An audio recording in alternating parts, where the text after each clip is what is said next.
the terrifying night in Chicago. When I was 15, I was old enough to stay home alone, but still young enough to be scared by it. My house in the state of Chicago was big, surrounded by several outbuildings, a sauna, a garage, and a shed. It was a quiet evening, and my parents had gone out, leaving me alone for the night. I was walking around the house, enjoying the rare freedom, when I noticed through the window in the hallway that the garage door was open. This was strange because it was usually always closed. The garage was for 2 cars, and it often contained items that my parents carefully protected. A feeling of anxiety filled me. I took my father's rifle and a flashlight before deciding to go outside. Approaching the garage, I noticed that the light inside was on. This light turned on automatically at any sound, so I realized that someone had recently been there or was still there. "I am armed," I shouted, hoping it would scare off the unwanted guest. But there was no response. I took a few cautious steps forward, peeked inside, and saw no one. This only heightened my anxiety. I returned to the house and immediately called my father. He didn't pick up. I tried calling my mother, but she also didn't answer. My heart was beating faster and faster. A couple of minutes later, I heard rustling upstairs. Grabbing the rifle, I began to climb the stairs. The second floor had 4 bedrooms, my parents', mine, and 2 empty ones, as well as a bathroom.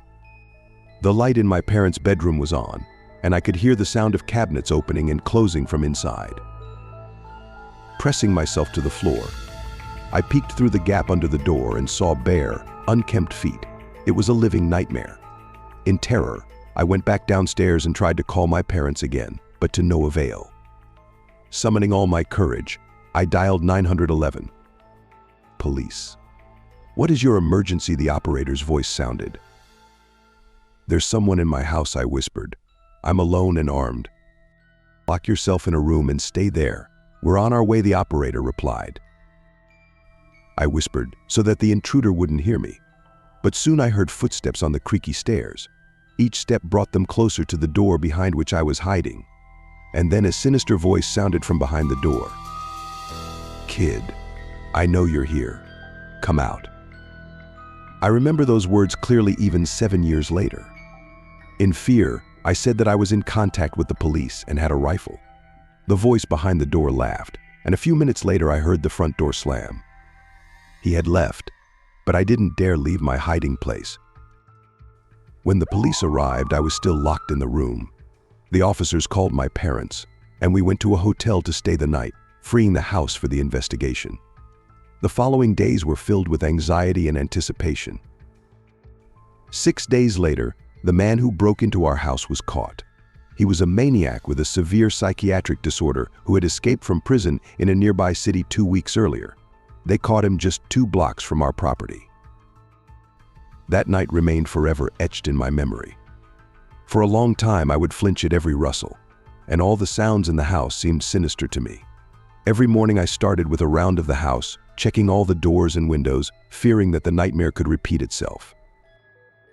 In the following weeks, my parents installed an additional security system, surveillance cameras, an alarm system, and reinforced locks on all doors. They wanted me to feel safe, but the incident had left a deep mark on my consciousness. Even the most advanced security measures couldn't erase the fear I had experienced.